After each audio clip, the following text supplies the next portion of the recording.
नमस्कार। और आज बात करते हैं फिर से नया टॉपिक आईबीएस संग्रहणी।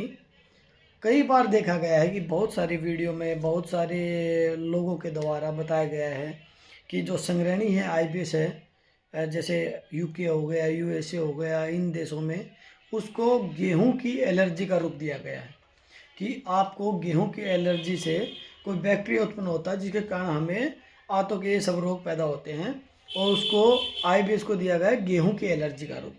ठीक है, कि यदि आप गेहूं छोड़ देंगे, ग्लूटेन छोड़ देंगे, तो धीरे धीरे आप ठीक हो जाएंगे। ठीक है, काफ़ी हद तक हमारे इंडिया के डॉक्टर्स भी ये बताते हैं कि आप गेहूं की रोटी नहीं खाएंगे तो आपको आईबीएस में काफ़ी अच्छी राहत मिलेगी। ठीक है। नंबर दूसरी बात, आईबीएस बताया गया है कि ये साइकोलॉजी बीमारी है। ठीक है, बहुत सारे देश, बहुत सारे लोगों की स्ट्रेस एंजाइटी लेवल जब बढ़ता है तो हमें गट प्रॉब्लम आती हैं, जबकि ये बात आपको विपरीत भी हो सकती है। क्या पता आपको गट खराब होने से आपको स्ट्रेस आया हो, क्या पता गट खराब होने से आपकी एंजाइटी उत्पन्न होने लग गई हो। तो ऐसा कोई कनेक्शन नहीं है कि पहले अंडा आया मुर्गी आई, क्योंकि मुर्गी से ही अंडा आता है और अंडे से ही मुर्गी उत्पन्न हुई होगी। तो गट हेल्थ खराब हुई हो तो भी तो दिमाग खराब हो सकता है, या फिर दिमाग खराब हो तो भी गट हेल्थ खराब हो सकती है। इसका मतलब कहीं ना कहीं पेट का कनेक्शन तो है। आप चाहे ग्लूटेन वाली एलर्जी में पेट का कनेक्शन हो, या फिर स्ट्रेस या एंजाइटी के लेवल में भी पेट का कनेक्शन हो, पेट का कनेक्शन ज़रूर है आईबीएस में। ये तो आपको सोचना ही पड़ेगा। ठीक है, आप अकेले दिमाग का इलाज करा के अपने पेट को ठीक नहीं कर सकते। जब तक आपका पेट ठीक नहीं होगा आप अपने दिमाग को काफ़ी अच्छे दिन तक, अच्छे लेवल तक ठीक नहीं कर पाएंगे। तो सबसे पहले यदि आप अच्छी तरह से ठीक होना चाह रहे हैं तो वो काम कीजिए आपकी गट हेल्थ के ऊपर।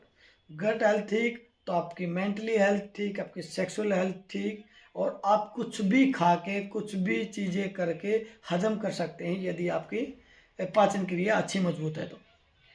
दूसरी बात कि आपको गेहूँ खाना चाहिए या नहीं खाना चाहिए, ऐसा कोई भी प्रमाण नहीं है कि ये कन्फर्म कि आपको गेहूँ खाने से आईबीएस के लक्षण बढ़ते हैं। यदि किसी को गेहूं की एलर्जी है तो उसके एलर्जी अलग से शो होती है। आप रिपोर्ट्स कराएंगे तो उसको नॉर्मली पता लगेगा कि हाँ मेरे को गेहूं खाने से दिक्कत होती है। सब लोगों को गेहूं से कोई दिक्कत नहीं होती। बहुत सारे लोगों को गेहूं बहुत अच्छा सूट करता है, गेहूं का दलिया बहुत अच्छा सूट करता है, गेहूं की रोटियां बहुत अच्छी सूट करती हैं। तो ज़्यादा मिलेट्स विलेट्स खाने के चक्कर में ना घुसें, क्योंकि मिलेट्स खाने से भी आप कहीं आईबीएस को ठीक नहीं कर पाएंगे। हाँ, अच्छा होता है, फाइबर अच्छे होते हैं, उसको खाने के लिए अच्छा होता है, लेकिन इसको खाने से आपका आईबीएस ठीक होता है, ये बिल्कुल कथन गलत है। ऐसा कहीं पे भी प्रमाणित नहीं है। तो आपको यदि आपको ये सोचना है कि मेरे को खाऊं क्या क्या ना खाऊं, आप कुछ भी खाइए।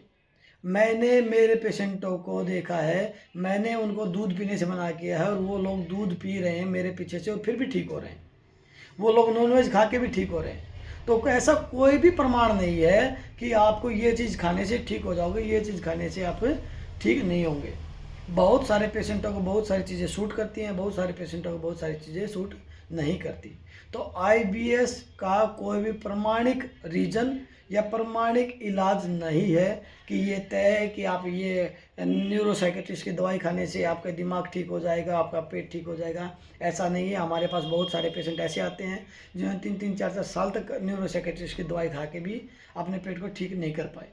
ठीक है, बहुत सारे पेशेंट ऐसे आते हैं जिन्होंने सब टेस्ट, इंडोस्कोपी, कोलोनोस्कोपी, सिग्मोइडोस्कोपी, सीटी, एमआरआई सब कुछ करा लिया, उसके बावजूद भी बीमारी नहीं पकड़ में आई। बहुत सारे एंटीबायोटिक, प्रीबायोटिक, स्टेरॉइड सब कुछ ले लिया, उसके बाद भी वो ठीक नहीं हो पाए। तो ऐसा कोई भी प्रमाणिक इलाज इसका नहीं है। बहुत सारी आयुर्वेद खा लिए, बहुत सारी चीज़ें खा ली, बहुत सारा फल फ्रूट्स पे रह के देख लिया, रसाहार फलाहार पे रह के देख लिया, पानी पानी पे रह के देख लिया, खूब सारा अनीमा करा लिया, नेचुरोपैथी करा के देख ली, 6-6 महीने 10-10 महीने न्यूरोथेरेपी करा के देख ली लोगों ने। ठीक है, कायरोप्रैक्टिक करा के देख ली, नाभि सेट करा के देख ली, तंत्र मंत्र करा के देख लिए। ऐसा कहीं पे भी प्रमाणित नहीं है कि आप ये चीज़ कराने से ठीक हो जाएंगे। लेकिन ये ज़रूर प्रमाणित है कि यदि आपकी गट हेल्थ ठीक है तो आप 100% इस चीज़ को ठीक कर सकते हैं। आपका डाइजेस्ट सिस्टम कमज़ोर है, इसलिए आप इस चीज़ के ऊपर लापरवाही करके आप इस चीज़ को बढ़ा रहे हो। आप ये सोच रहे हो कि कोई दवाई ऐसी मिल जाए जो जादू कर जाए और मैं ठीक हो जाऊँ। ये आईबीएस बिल्कुल दवाइयों का इलाज नहीं है, इसको आपको खुद से ही मेहनत करके ठीक करना पड़ेगा।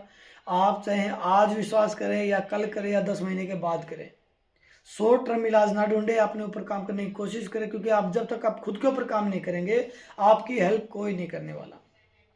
यदि आपको आईबीएस, संग्रहणी कोलाइटिस, जीआरडीएच पाइलोरी पॉजिटिव के लक्षण, नाभि खिसकी, ये नाभि का एक दिन में इलाज है हमारे पास। यदि किसी आदमी को ये लगता है कि मेरा नाभि की वजह से इलाज है, एक दिन में इलाज हो सकता है नाभि का। किसी की भी नाभि एक दिन में ठीक हो सकती है, बशर्ते उसकी नाभि बार बार खिसकनी नहीं चाहिए। यदि उसकी नाभि बार बार खिसक रही है तो नाभि की प्रॉब्लम नहीं है, फिर वो भ्रम निकाल दे, दिमाग से निकाल दे, फिर उसको आईबीएस है। चिकनापन आ रहा है, आईबीएस है। बार बार पोटी जा रहे हो, आईबीएस है।